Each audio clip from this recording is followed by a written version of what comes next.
ছোটবেলার গল্প অনেকে পড়ছে, শুনছেও। ওই যে বাদশাহ সিদ্ধান্ত দিছে যে আমারে যে গল্প শুনাইয়া তৃপ্ত করতে পারবে, তো আমি তাকে অর্ধেক রাজত্ব পুরস্কার দেব। এখন যেই গল্প শুনাইতে আসে, লম্বা কিচ্ছা কনের পরে বাদশাহ কয় তারপর, মানে এরপরে কি?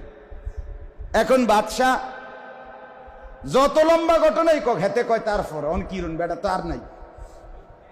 তখন সে হাল ছেড়ে দেয়। তখন কয় না আমি তৃপ্ত হইছি না, তো কাজে আর রাজত্ব দেওয়া লাগবে না। তো এক চালাক তে আইসা আমি শুনামু কিচ্ছা। কিচ্ছা কি? তো বলছে কয় এক লোকের 100 কানি জমি ছিল। কত তারপর? বাদশাহ বলতেছে। তো এবারে লোকটা বলছে সে 100 কানি জমির মধ্যে দান করছে। কত তারপর? দানটি যখন হইছে, ধান গাছের ছড়া, ধানের ছড়া, তখন সব 100 কানি ক্ষেতের মধ্যে ফইক পাখি, আরই ছোট ছোট পাখি আছে না, পাখি পড়ছে, মানে ক্ষেতের মধ্যে পড়ছে, পুরা ক্ষেত সব গুড়ির মধ্যে। তারপর সে বাজার থেকে জাল কিনা 100 কানি ক্ষেতের ওজনে জাল কিনছে, কিনা সব দিক খেতে একসাথে জাল ফালাইয়া পাখিটি আটকাইলেছে। কিসের ভিতরে? জালের। তারপর বাদশাহ তারপর সে সিদ্ধান্ত দিছে, তার যেহেতু অনেক টাকা, তো কর্মচারী করে বলছে একটা ক্ষেত শুরু করবি, একটা ক্ষেত, আর এক কোনা দিয়ে শুধু একটু ছিদ্র করবি জালে, যাতে একটা পাখি বাইর হইতে পারে। এইভাবে একটা একটা করে পাখি বাইর করবি, এইভাবে সব দিক ক্ষেতের পাখি শেষ করবি। কর্মচারী করে দায়িত্ব দিছে।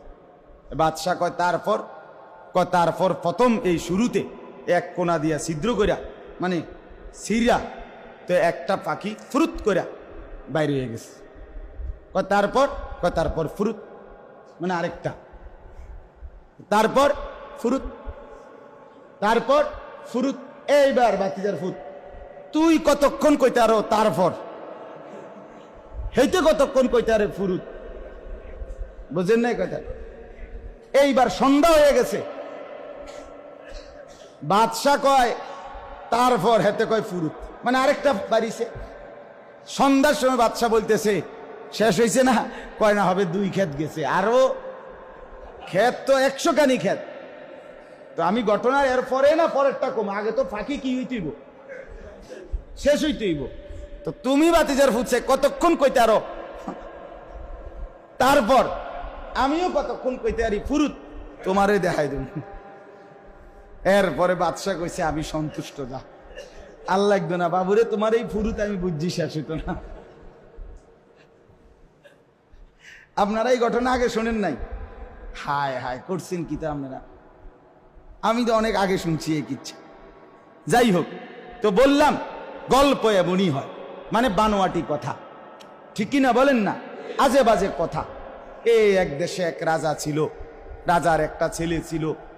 ছেলে একদিন গোড়ার চৈরা যাইতে যাইতে যাইতে জঙ্গলে গেছে, গিয়া দেখে জঙ্গলের মধ্যে একটা ঘর, ঘরের ভিতরে গিয়া দেখে একটা রাজকুমারী ঘুমায় রয়েছে।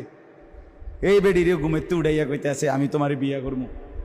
কইতে আছে যে ওই যে এখানে একটা পুকুর আছে, এটার মধ্যে এক ডুব দিয়া একটা কোপটা পাইবেন ভিতরে, এটার ভিতরে একটা ভ্রমর আছে, এটারে যদি এক টিপে মাইরে লাইতে পারেন তাইলে রাক্ষসটা মরিয়া যাব, মরিয়া গেলে আপনি আমার বিয়ে করতেন পারবেন।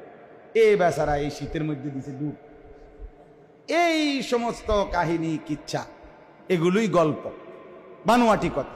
পৃথিবীর সব নাটক, সিনেমা, ওই শেষ পর্যন্ত নারীর অশ্লীল প্রেম, নারীকে নিয়ে মারামারি, নারীকে নিয়ে হানাহানি, জিনা ব্যভিচারের কতক্ষণ নাচানাচি, এরপরে খালাস, শেষ।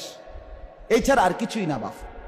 তা আল্লাহ তাআলা বলেন, বন্ধু আমি দুনিয়ার এই আজে বাজে বানোয়াট কথা না, বরং একেবারেই সত্য কিন্তু মজাদার, চরিত্র গঠনমূলক, জীবন গঠনমূলক একটি সুন্দর ঘটনা আমি আল্লাহই আপনাদেরকে শুনাইতেছি। সুবহান। এজন্য সূরা ইউসুফের এই ঘটনাকে আল্লাহ তাআলা বলছেন আহসানুল কাসাস, পৃথিবীর সমস্ত ঘটনা সমূহের মধ্যে সর্বোত্তম সুন্দর ঘটনা। কেন এত সুন্দর হইল? কারণ হইল ইউসুফ আলাইহিস সালাম ছিলেন পৃথিবীর ইতিহাসে সৎ চরিত্রবান পবিত্র যুবকের শ্রেষ্ঠ উদাহরণ, শ্রেষ্ঠ উদাহরণ। যৌবনকালে, ভরা যৌবনে সমস্ত সুযোগ পরিপূর্ণ